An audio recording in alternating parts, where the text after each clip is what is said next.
To the Academy, where we discuss and seek a change in long term athletic development. My name is Ben Wellenbach, and I am the dad of two girls, strength coach, and owner of Be Well Fitness. It is my desire to help educate and shift the way our current culture operates regarding long term athletic development. 3 years after I opened my gym in 2010, I met our guest today. My first mentor, Mike Boyle, hosted a website for fellow strength coaches and health practitioners. He posted content as well as hosting other experts' content. Peter's isometric training was featured. It immediately struck me because it was a bridge, a way to rehab and to train. There was a way to blend it all. He was gracious then, and he's gracious enough now to join us. As I do with every guest on the podcast, I will pair each guest with a sneaker from the Nike collection that best represents them. The Nike Craft General Purpose Tom Sachs shoe is described as the shoe that is not only the most exciting thing about you, they are tools, and your tools should be sharp and work for you so that you can do your job better. It is a simple shoe that took 10 years to make it that simple. A do more, show up, prove it, whole life be you sneaker. Simple is not easy. Simple takes decades to achieve, and that is exactly what Peter has done in his Hall of Fame career as a strength coach, physical therapist, athletic trainer, and massage therapist. I chose the white and red colorway to represent his Stanley Cup with the Carolina Hurricanes, which is where I first interacted with him. Pete, welcome, and thank you very much for taking the time to share some lessons learned for long term athletic development. Well, I appreciate the opportunity, to be honest with you. A lot of times you wonder if you still stay relevant over the years, but you brought back some great memories. Actually, even before I met Mike Boyle in the late 70s, I was training hockey. And then a fella in the early 80s by the name of Dave King, he was actually one of the better coaches in the world at that time, said, Pete, you train just like Mike Boyle. I didn't know who the hell Mike Boyle was, but I was flattered that he actually compared me to somebody or anybody. But then actually over the years, Mike and I became quite good friends because I think we have sort of the same mindset with regards to conditioning athletes. So, although I think that he's a master at training groups of people, where I'm kind of like a one-on-one kind of guy. So I got a lot to learn from him still. Well, I think we all have a lot to learn from one another, and I will tell you from being at his facility for a number of years, it genuinely runs like a factory in there. I mean, it's a well-oiled machine. Yeah, that's what I was impressed. And he's like a businessman, obviously a successful businessman. But when I went there, visiting him in the summertime, his treadmills would start at 7 o'clock in the morning, and they wouldn't turn off till 8 o'clock and 9 o'clock at night. Like every piece of equipment was well thought out and utilized. There wasn't wasted space or anything like that. Actually, I had one of my clients who was a very wealthy man. I go up there and he phoned me immediately after. Says, "Pete, we got to clone this shit down in Raleigh," sort of thing. But it's never been a passion of mine to own a business, to be honest with you. I love what I do, and that's why I do what I do. Well, I think there's some more wisdom there than you may realize, because knowing what you love and knowing what you want to do, I I hate even saying this, but I think it's a rarity now in the world. I think there's a lot of ambiguity with folks. So it again is a testament to you. But speaking of you, let's kind of start in the beginning. What sports did you play as a kid growing up? What was childhood like? Was it structured? Was it unstructured? What memories do you have of that? Well, I got to be honest, I was kind of a kid of the 60s and 70s. So I grew up a pretty unstructured play, but always playing, like the typical person had to stay out until the street lights came on, or a neighbor of ours had a whistle. He was a a referee, and we heard that whistle, it was time to go home, sort of thing. So, and also too, I grew up in northern Saskatchewan, a place called Prince Albert, and I gotta be honest with you, I've never forgot my roots. I got so much basic things out of Prince Albert in the sports, but it's about like 500 miles north of Minot, North Dakota. So you can picture that. Not a big population, not a lot of exposure, people, but the people that did coach me, they were in it for the right reasons and nothing else. So I got a lot of good, high school, middle school type coaching in various sports. I guess if I was going to tell you I excelled, and you know me, I excelled at football, but that doesn't look like my character. But I was kind of the Rudy, especially going into college. I had that sort of same mindset, not very talented, but a good work ethic and passionate, enthusiastic about what I did.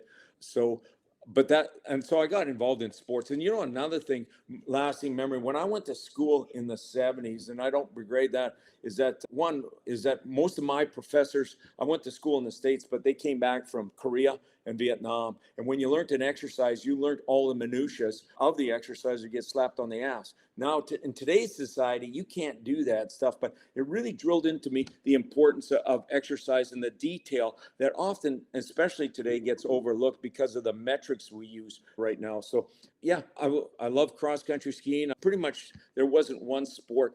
My dad was a truck driver, and he owned a business growing up. And I know my brother and I, we'd see the truck parked outside our high school or public, oh shit, we got to go unload trucks. So what we did to sort of terminate that is we got involved in sports because it was a little bit nicer than jumping up into an 18-wheeler to unload the truck or whatever. So I used to spend a great amount of time with everything in sports, from volleyball, wrestling, you name it, and I probably played it to some degree.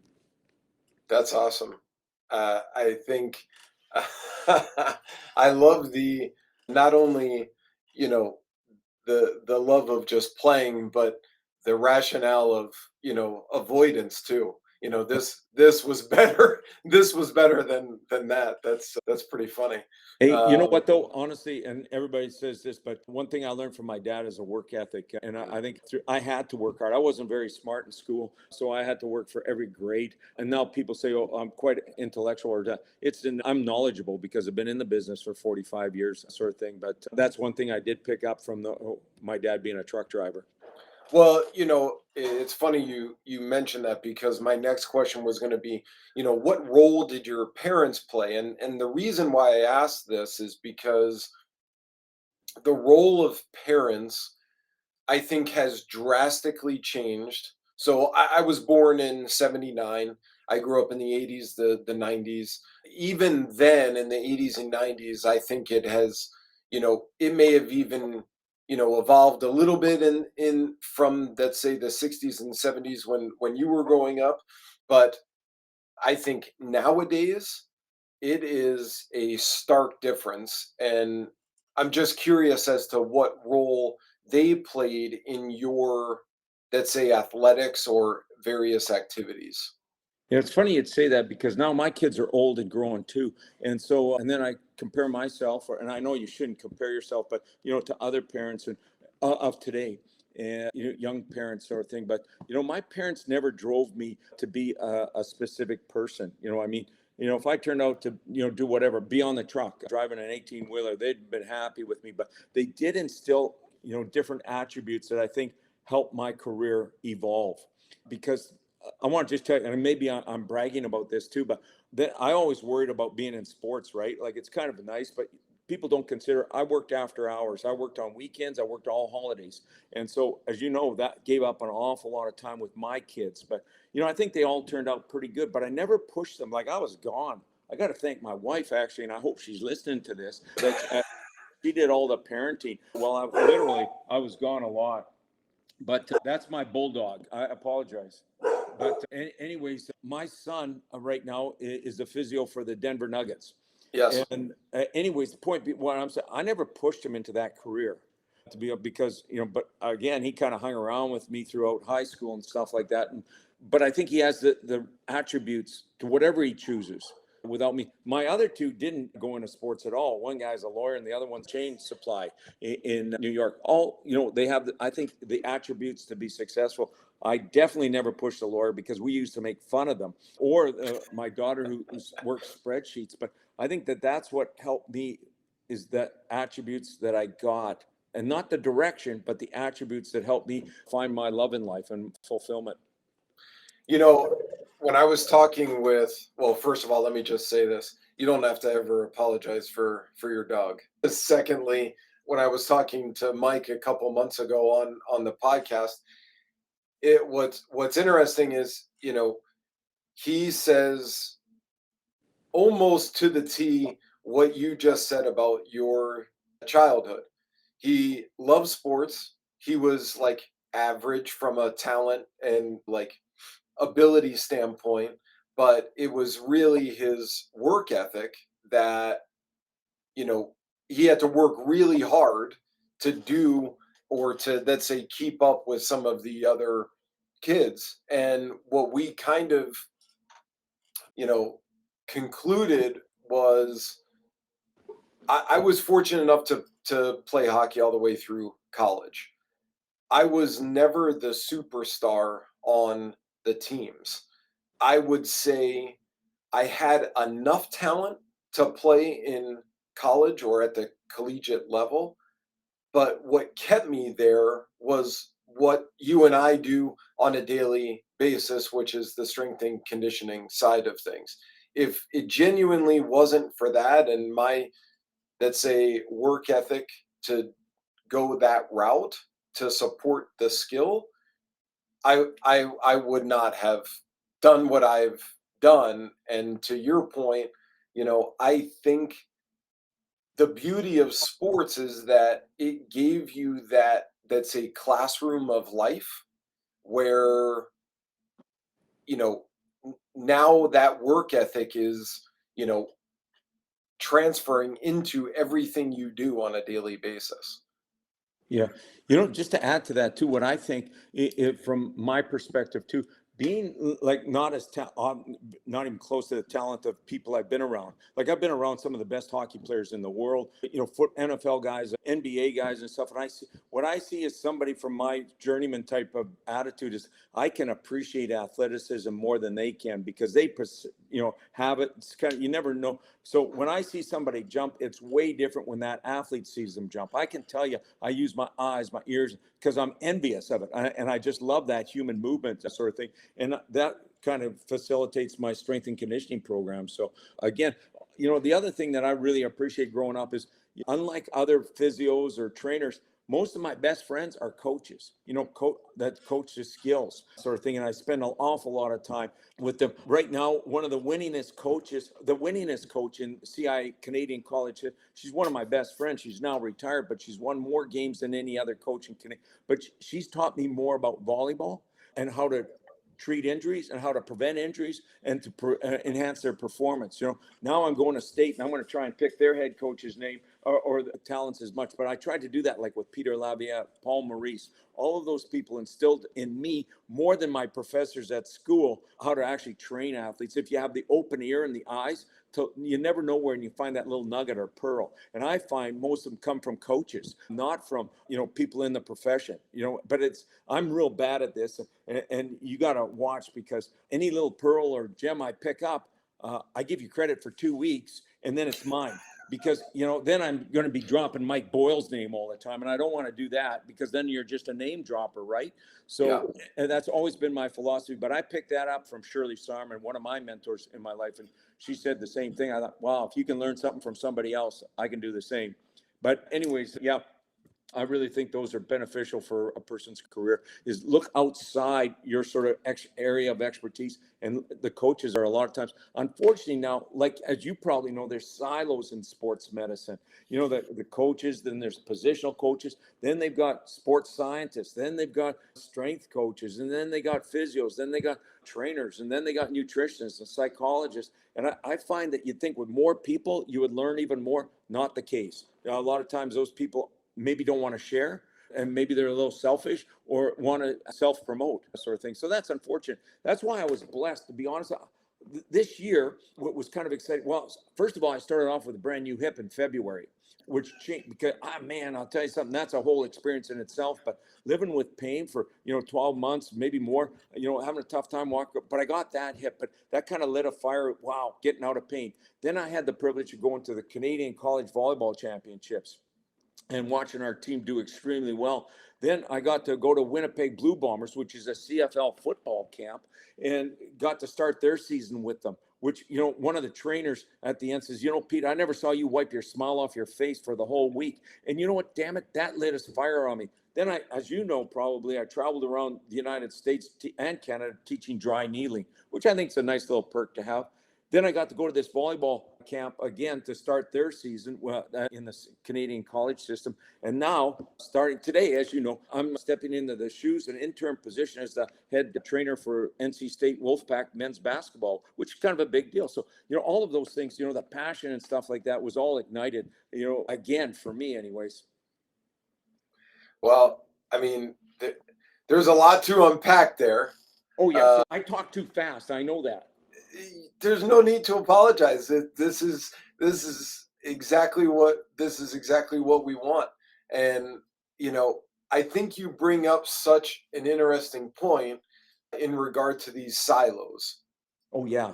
And what I want to ask you in regard to that is the current state of long-term athletic development is really a mangled one. Yeah. And I say that because you have schools, you have club teams or other organizations, you have then the inner workings of those with the various coaches and trainers and physios, and it's a us versus them mentality. That is the biggest, I think it is the genuine biggest hurdle. And you talked about, people stepping on each other's feet. It's exactly that. So, there's not much in the way of collaboration. And unfortunately, what happens is, who is the one that, takes the fall for it? It's these kids. And the kids then are being torn. Nowadays, you rarely, if at all, see multi-sport athletes. I mean, it is not like what you and I grew up with. So I guess, I typically will end with this question, but I need to ask it now because of how you brought it up, which is, hearing that and knowing your own experience with these silos. How can we, not only as coaches, as parents, what can we say to what can the message be to better collaborate and start making a shift out of these silos into, let's say, the full production? I might just add, and again, went back to the Winnipeg Blue Bomber thing, but, the trainers felt just as comfortable in the weight room as the strength coaches felt in the training room. And that's the biggest thing, because and the number one thing is facilitate communication between everybody. And that means the coaches, a lot of times a coach will come in and ask the strength coach, is this guy ready to go? And so he wants to please the coach that, yeah, he's ready. He's squatting. It's only 4 weeks or 4 months post ACL. He doesn't really take into consideration a lot of the tissue healing timelines. But I think ego's got to be checked at the door. That's one of our, when I was with one of my Canadian national teams, we had to bring 20 people all together quickly to, go on to a world championship. And our psychologist said, always check your ego at the door. I know it's a cliche, but it's true.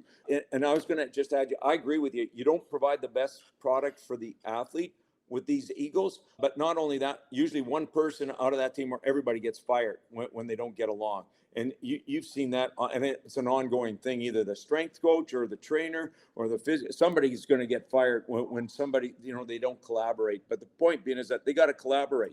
You got to have, and it's funny though, like in communication, so hard today because what we use is the cell phone. I'll tell you something. Cell phone's a shit way to communicate. You don't have tones or gestures. That's the worst thing you should use. But that's what's happening with today's society. You got to get in somebody's face. They actually say, and I kind of apologize, because if I'm right in front of you, a lot of times I'm not looking you in the face. I have to turn my head. It's not being arrogant. I just can't hear very well. So I got to open up the old ear canals to hear you. But getting in front of the athlete's face, or the coaches, or everybody, and communicate. That's the way we're going to avoid these and break these silos down to provide a much better product for the athlete, but also the longevity of your job. And I can't tell you how, like, people have been burnt, and many of my friends. And when I travel around to different, pro teams, I see it. You can pick up on it instantly when they don't have the same understanding of the problem, or how you're going to make them better. For example, these metrics that we can consider: internal loading versus external loading. Well, most of the sports scientists have metrics, devices to measure that. And what's being lost is actually using your ears, your hearing, whatever you can, in order to pick up those things. And great coaches can pick up on those metrics without looking at any special, Whoop or any of these things, watches that they have available, or Garmin, or any of those things. I think but we're losing that eye of the coach. So, and it's not getting disseminated. Like, the strength coach might hear that, but doesn't tell the trainers this guy's on his way to an overuse injury, or vice versa. So that communication is the only way I think we're going to make sports science better. Yeah, I mean, your two big points that stick with me is the communication, for sure.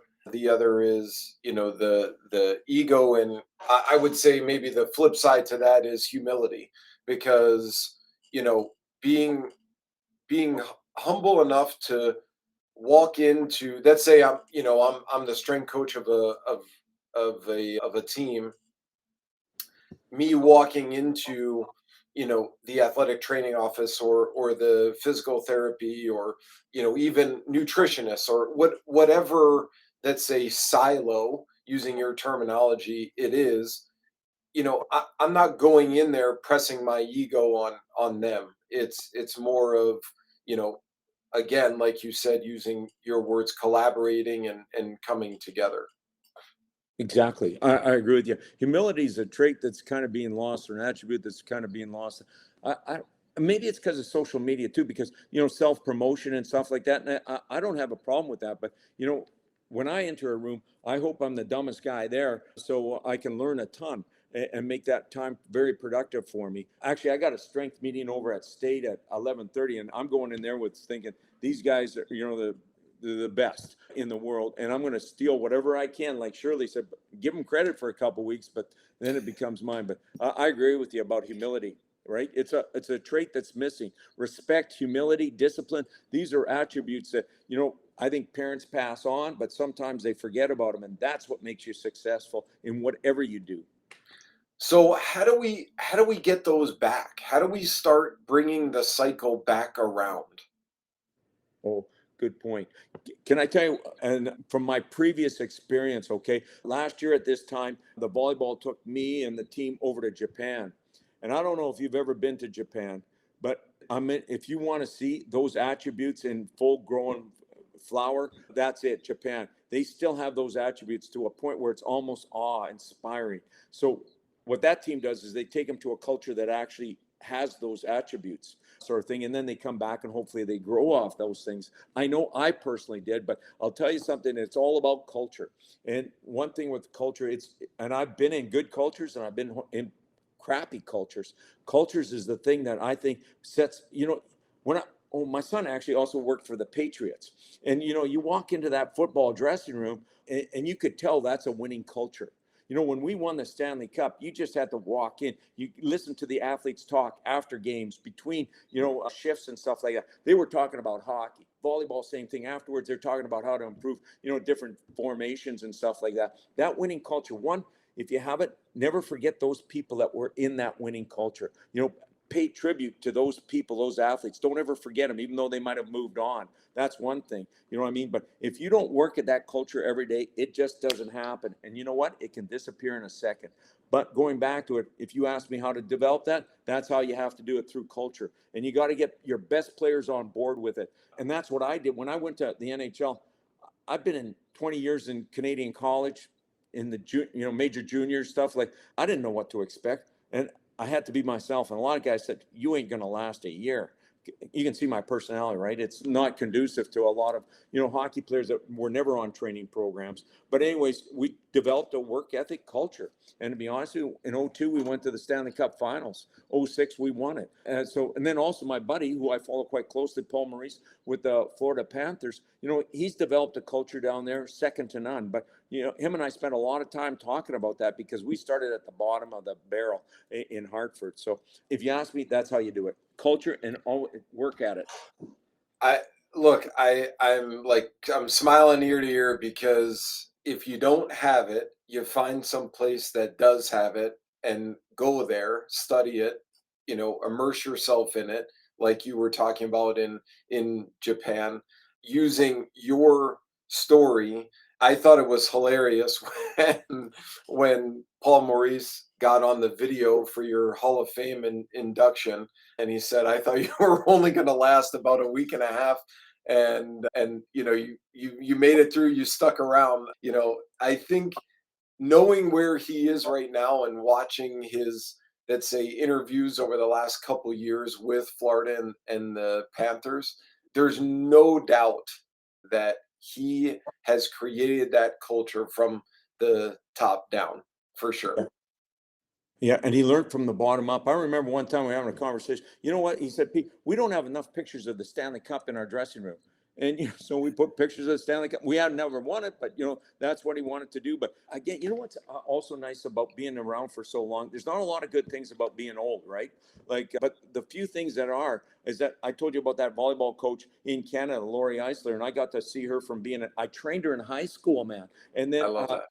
and then all of these coaches, and there's been many of them, but Paul Maurice, I saw him like when he was 27 or 28 years old in the NHL, and we struggled, but he learned and he applied, and that's the type of attitude you want. Now I think he actually handles the media than any other coach in any sport. He completely dominates it with his quick wit, his focus. He takes pressure off his players. I can't speak more highly enough about Paul Maurice, but I've also been blessed by working around Peter Laviolette, like a lot of them. But to see them develop, remember I told you they were my friends. You know what I mean? I wasn't talking to I've always tried to talk to coaches to make me better, to be honest with you. So that's I agree with you. And he got better every year to the point where back-to-back Stanley Cups is pretty nice. It is extremely impressive. Hearing the backstory that you just said explains a lot of, let's say, the middle area, or more of the story behind where he is today, because I 100% agree with you. Watching him in interviews, what he does for the players, I think is, let's just say this, I don't think people realize what he's doing because he's doing it so well. Yeah, yeah. The other thing is he doesn't get better unless what you said, and I agree with him. He was a humble guy. He's still a humble guy. He'll learn from anybody. Like honestly, I've had many conversations with him, and that's another reason why he's so good is because he picks up. He's so knowledgeable, and he picks up from everybody, whether it's the trainer, the equipment manager, whatever is involved in his day-to-day operations. He learns from them, and that's another attribute I highly, respect. That humility, because he could also. You've seen a lot of coaches; they get so arrogant that they think they can't learn from anybody. Honestly, that happens at a successful level, but they don't maintain that success, sort of thing. So I think you and I see eye to eye on that one for sure.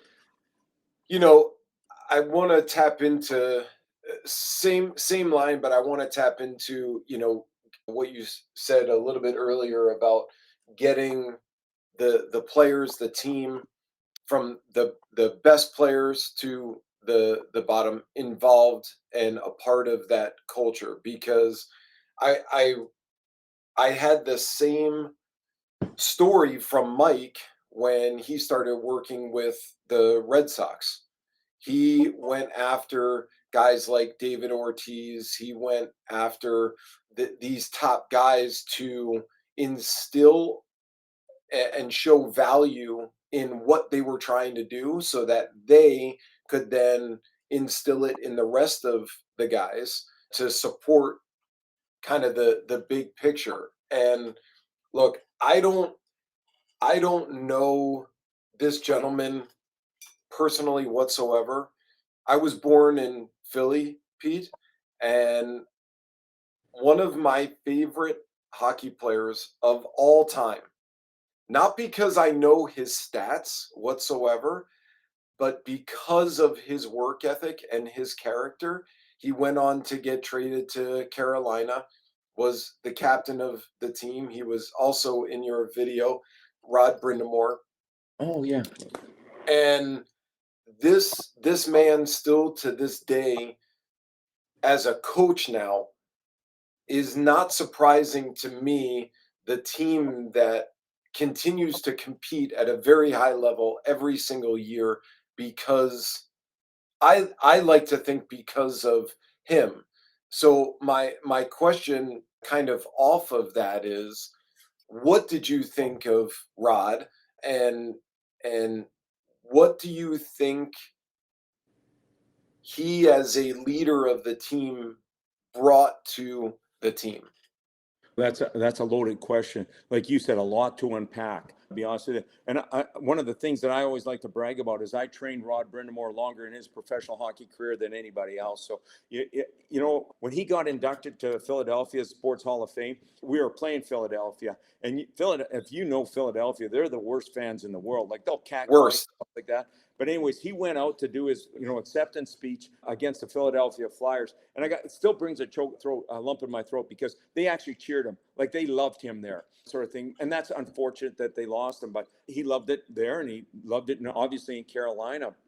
So there's another guy with humility. He learns by humility. He learns from everybody. There's so many things that I wanted to talk to you about. Is that one, if you have Rod Brindamore on your hockey team or any team, you don't need a strength coach. Stevie Wonder could have been the strength coach for the Carolina Hurricanes when Rod Brindamore came to us because his work ethic was beyond reproach. He was, a little side note, is that he was the first and only athlete ever to tip me after our summer training. And my summer training, my GM said it's, chaos, constructive chaos. I put those fellas, my goal was to make them so durable that when they started camp, it would be a piece of cake. And that's actually why he said he liked coming to Carolina to work that hard. And so but I had to watch because my thermostat, couldn't be set on red, although it was all the time. A lot of guys fell off trying to keep with. There was only one athlete that ever could keep up with Rod Brindamore's work ethic during that 3 weeks that I trained. And that was Marty. I don't know if you ever heard of him, but those two guys could compete. A quick story. I used to always have this stair sequence at the rink. It was tenacious. It was hard as shit. Just when you thought it was, over, it would get harder. Anyways, I'd always split the team into two halves. One half's go on one side of the rink, one half go on the other. Everybody would wait till they saw which side Brindamore would go to, and they all went to the other side. I'm not kidding you.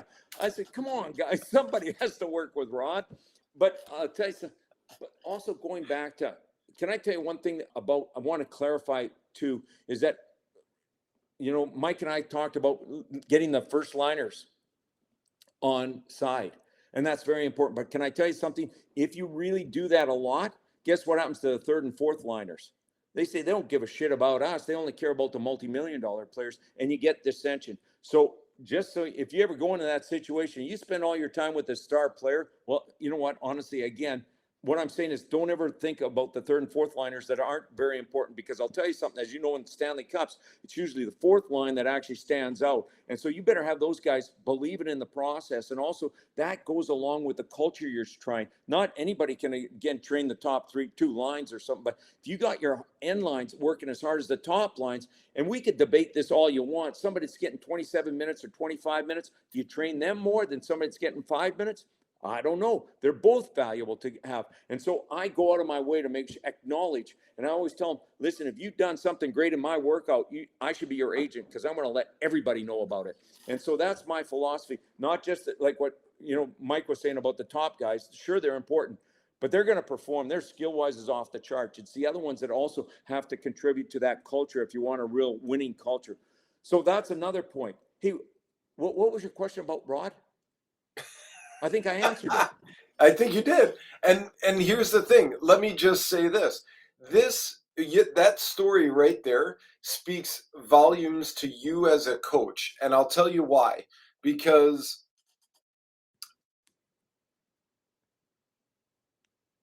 good coaches will care about, let's say, the players that are producing for them.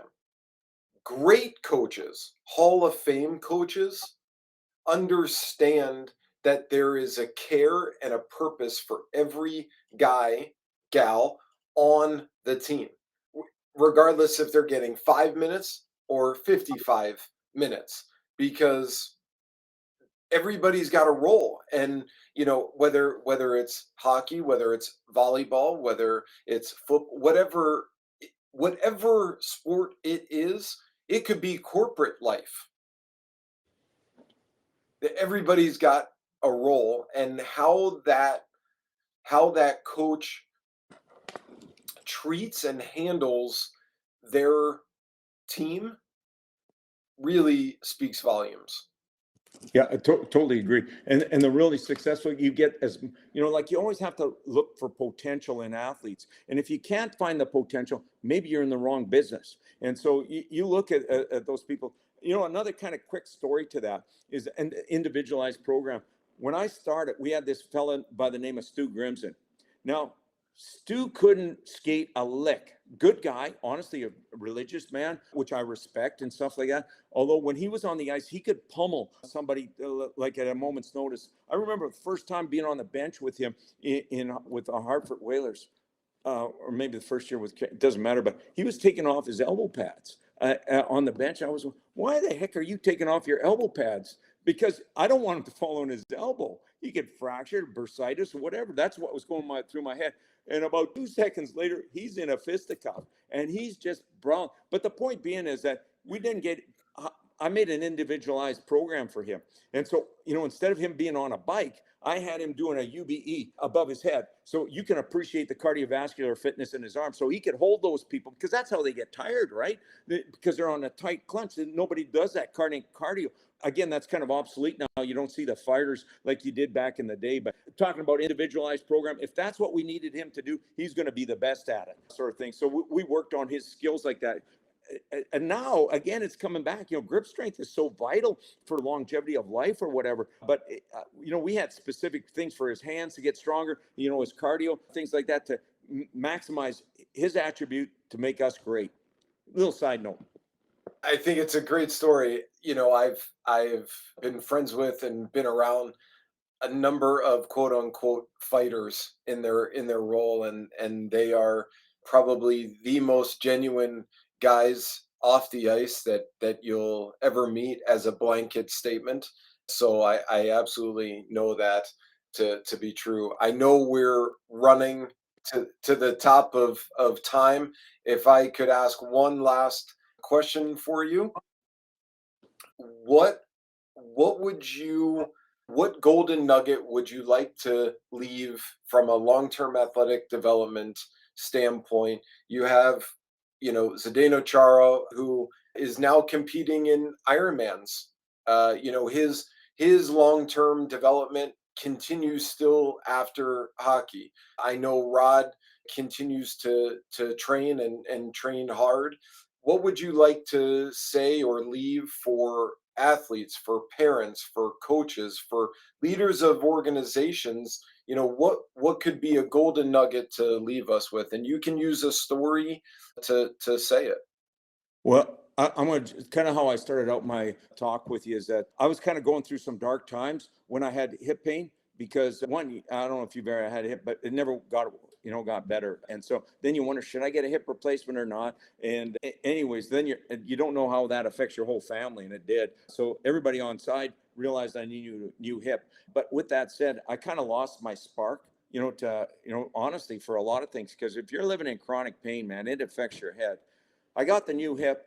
I got a great experience of that. And the point being is that now I feel I'm back to where I was even maybe 5 years ago. I've got to, wake up every morning wanting to get better, and I look for what it just doesn't come and get you. You actually have to go out and look for those learning opportunities. And I think that for me anyways, it gives me a great deal of fulfillment, and I feel like 20 years younger when I like the reason why I have to leave right now, I'm going to a strength and conditioning meeting at State where I'm going to meet a bunch of strength coaches. They're all going to be in their 20s and 30s, maybe 40s, but I'm going to just pick their brains. That's what gets me excited. And whether you're a business, if you don't really like and love what you do, you should maybe take a moment, even though you're making a lot of money, you should take a moment and find out what you do love, or maybe a little bit more, try different things. But if you get fulfillment in what you do, you can learn and get better at it every day. I think that's what wakes me up, 5:30 in the morning to put PowerPoints together or whatever I might be doing that day. So yeah, that's my little spark plug for you, or my little nugget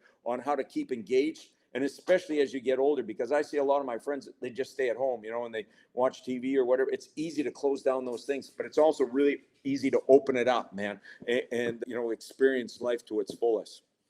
Find the joy, Coach. Find the Amen, joy. brother.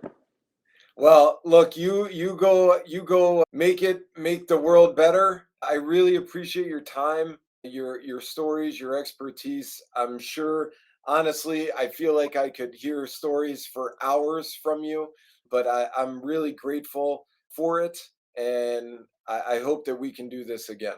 Yeah, it's funny. I'll leave you on this last note too, is that Peter Laviolette said, all we have are stories, what I mean? Memories and that sort of thing. So I've got so many memories from when I started back in the WHL and the SJHL, through colleges, and, but some of them not so good stories. There's a lot of bad stories there, but, a lot of good ones too. So I agree with you. That's what it's all fun about. But, maybe someday we'll sit over a cup of coffee or go for a run or whatever, and have some stories to tell each other.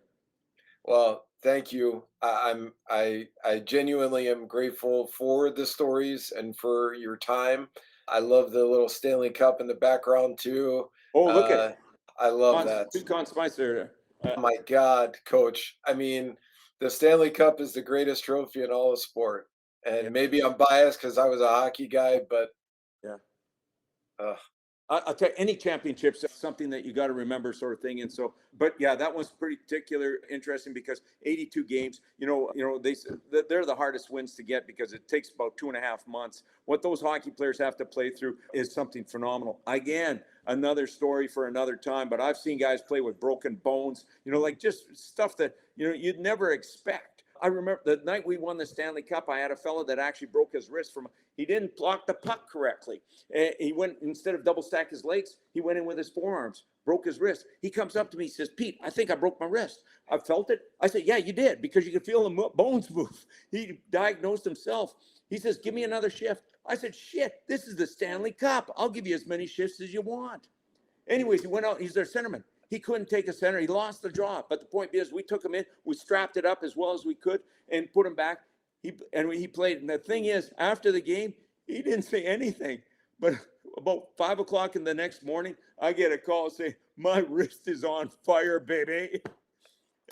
And so that's a true story. I'm not kidding you. But there's so many things getting that Stanley Cup, what people had to pay the price for. But what a culture. You know what I mean? Nobody would regret what they did to obtain that cup. We had a guy break his neck in February. He's the leading scorer in the league.